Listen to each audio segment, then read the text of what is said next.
Hey everyone, welcome back to the Cards and Stars. Today's episode is for everyone who loves an underdog story. In honor of the World Cup, we are diving into the birth chart of one of the most legendary athletes of all time, Lionel Messi. We're talking about destiny, resilience, the wound that becomes the superpower. We're talking about you, Chiron. And before we get into it, you guys, fun fact about me, I used to report on professional indoor soccer on Time Warner Cable Sports and ESPN2. That is how I got into TV hosting. Anyway, shout out. Let's look into his birth chart and ask where we can see the underdog story. I want us to find his tools for overcoming life's challenges, poverty, a medical issue that almost ruined his career before he even had a chance to realize his potential. And I also want to see if we can identify his exceptional abilities as well as his devotion and loyalty. He is incredibly unique on so many levels, and his birth chart does not disappoint. Down the rabbit hole we go. One of the first things that jumped out at me in Lionel Messi's chart is this incredible concentration of energy that he has in Cancer in his 6th house of work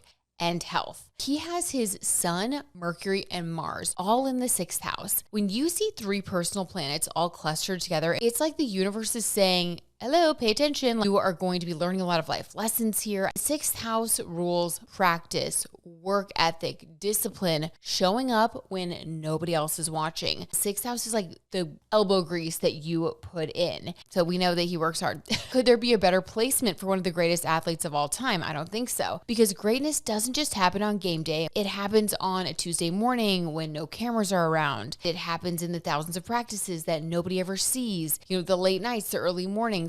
All of that is 6th house energy. And when we layer Cancer on top of that, the zodiac sign of Cancer is ruled by the moon. So these placements don't just work hard, they work from the heart, since the moon is your heart. Cancer is deeply loyal, protective, emotionally connected, not usually motivated by status or applause. Take me back when you won in 2022 and you held that trophy up and you were on the shoulders of your teammates. What was going through your mind? Well, everything I went through and everything I did to achieve that, it was the dream of my life. And it all came to mind. Everything I went through to get there. My family, my people, and Argentina. Cancer energy is motivated by love for family, love for home, the homeland, love for the people that you want to make the most proud of you. So instead of asking, how do I become the most famous player in the world? Someone with these really prominent Cancer placements in their 6th house would ask, who am I doing this for?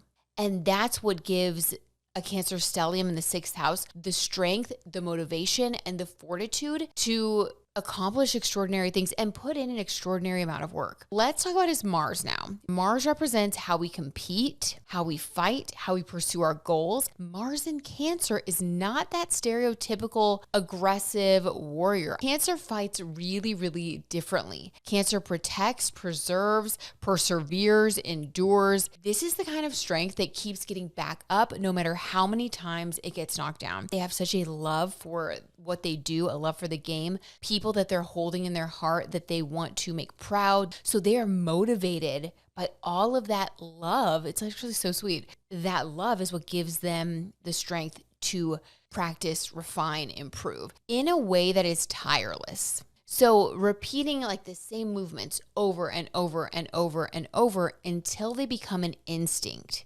That is what Mars in the Cancer 6th house would do when motivated by all this love. And if we add Mercury into the mix, Mercury is the mind, how we think, how we process information, how we learn. And in Cancer, Mercury is incredibly intuitive. It doesn't just analyze, it feels. He's creating art on the football pitch, and he's also creating these mathematical structures. What Messi does, which no other player does, not even Ronaldo, is break down the space that the opposition are trying to control. This is one of his classic goals against Bilbao. Have never been relegated from the Primera Division. Something to be admired, I have to say. Well, there's 3 of them wrong. He's still going. Look at this, Kevin. It's a brilliant run from Messi. Will he go all the way? He's in this situation where there's 3 defenders all moving in this direction. Messi is also moving towards the goal. And the way to do that is to stop and take a step inwards. Suddenly, he's moved into a different position where each of the players that surround him are maximally distant from him. He's just unbelievable. How do you stop him? Messi has the Camp Nou on its feet once again. There are mathematicians working in all of the clubs trying to understand the geometry of Messi and to try and think about ways of defending against him.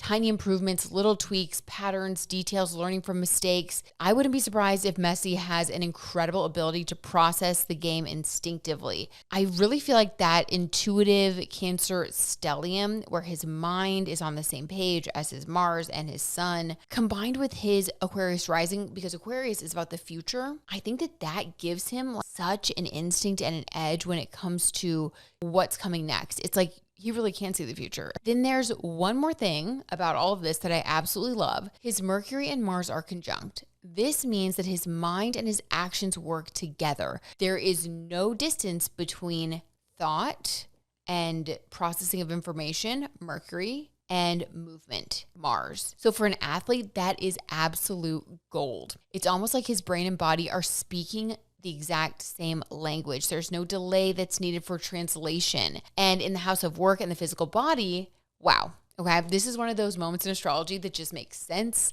I mean, wild. The moment I saw his Chiron, everything about his story clicked for me. Chiron is where life asks us to carry something difficult, and somehow we grow so much stronger than we ever thought we could from it. It's often the place where we feel insecure, different, or not quite enough, but over time, it can become the source of our greatest wisdom and resilience. Messi's Chiron is in Gemini in his 5th house. And honestly, this gave me chills when I saw this. Most astrology books will describe Gemini as the sign of communication, and that's definitely a huge, huge part of it. But Gemini also rules childhood, learning, curiosity, coordination, and the process of developing skills. It's constantly observing, comparing, asking questions, and also trying to figure out where it fits in. If we think about Lionel Messi's early years, long before he became one of the most celebrated athletes in history, he was a kid with an enormous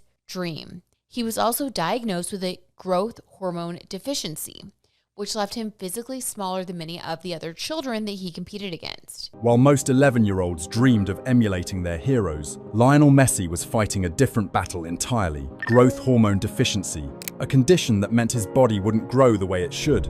The treatment, nightly hormone injections, painful, expensive, and essential if he wanted any chance of an everyday life, let alone a football career. This is where most stories end: talent discovered too late, potential crushed by economics. The beautiful game revealing its ugly truth, that genius means nothing without opportunity. But Messi's story was about to take a turn that would reshape football history. What mattered was what came next. Barcelona agreeing to cover Messi's medical treatment in full, relocating his entire family to Spain, and betting their academy's future on a child who weighed barely 90 pounds. Think about that gamble for a moment. This wasn't just signing a promising youth player. This was committing to years of expensive medical intervention for a kid who might never reach professional height, who spoke no Catalan, who'd never left Argentina, whose entire family would need support in a foreign country. The financial risk was enormous. The sporting risk is even greater. The early years weren't easy. Homesickness hit hard. His father Jorge struggled to find work. His mother Celia hated Barcelona and eventually moved back to Argentina. Lionel was a shy, quiet teenager in a foreign country, receiving nightly injections as he tried to prove he belonged while his body slowly caught up to his talent. Imagine him showing up to every practice, every match, constantly aware that his body is developing differently from everybody else's. There was that comparison. There was also the element of him being nicknamed the mute because other kids said that he never really spoke. He also went to Barcelona from Argentina as a child, didn't really speak much of the language. So there is this learning barrier there, which is very common with Chiron and Gemini. There can be a learning difference, a learning barrier, a language barrier, but whatever it is, there is this feeling of woundedness around your ability to communicate, feeling like nobody really sees you or understands you. You can't get the words across. You can't get your message across. So his Chiron and Gemini wound, I really do think expressed itself in a few different ways that we can see in childhood. He had a very strong Chiron expression, and I think that's part of why he's so strong. Let's talk about the 5th house placement now. The 5th house rules play. So that includes sports, creativity, performance. It's just like where we express ourselves freely and we share our unique gifts with the world. When Chiron lands here, there can be an early fear of standing out, a quiet voice that asks, what if I'm not good enough? What if people don't see what I have to offer? It's incredible that the very arena where he may have felt the most vulnerable, like play, competition, sports, being recognized for his talents, eventually became the place where millions celebrated him. This is why I love Chiron. This is the beauty of Chiron. It doesn't erase our pain. It integrates our pain into our story so that it becomes part of what makes our life story so rich. You really can't see the full picture of Lionel Messi and how he is, I just got goosebumps, and how he's such an amazing athlete, figure, source of inspiration for so many people without understanding where he came from and honestly his pain, what he had to overcome. That's part of what makes the hero's journey so impressive, right? If a hero just pops up and you don't understand what they had to go through to get to where they are today, it's just another person who seems like they're doing well. You know what I mean? But when you then see, the language barriers, growing up in poverty, feeling different, the issue with growth, people often assume that success magically heals the Chiron wound. But I do not think it works that way at all.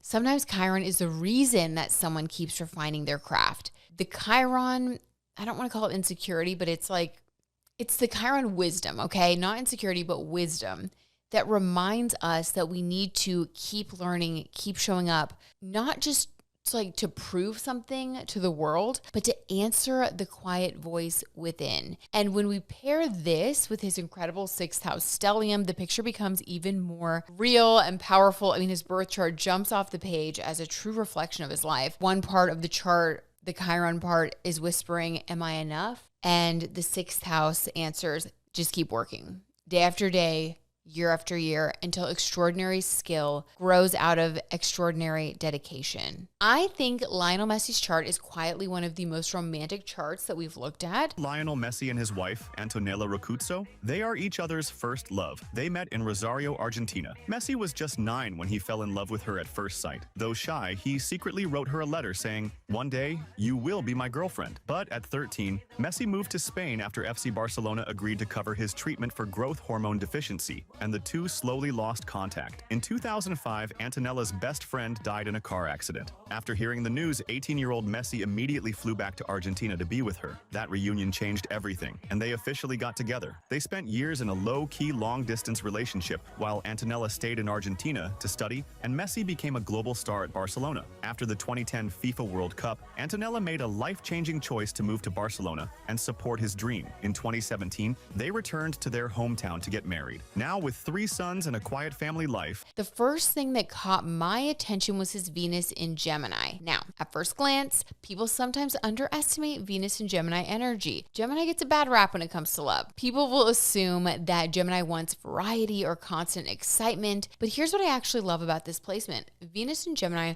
falls in love with someone's mind first. So this is like falling in love with a childhood friend / childhood sweetheart, having great conversations with someone, inside jokes, learning who someone is over time. For Venus and Gemini, your partner isn't just your romantic interest, they're your very favorite person to talk to. Then when we add Chiron sitting right beside his Venus, suddenly love becomes so much deeper. Venus describes what makes us feel loved. Chiron describes where we've carried pain. When these two come together, relationships become one of our greatest opportunities for healing. This has a lot to do with wanting to be loved for who you are, not because you've achieved something or you've become successful, but just because of who you are, flaws and all. His wife knew him long before fame, trophies, millions of people. She met the person, the atomic flea, not the legend. For someone with Venus conjunct Chiron, that kind of unconditional acceptance would feel incredibly healing. So now let's talk about his moon, also in the 5th house. I absolutely adore this placement because the moon represents what makes us feel emotionally safe.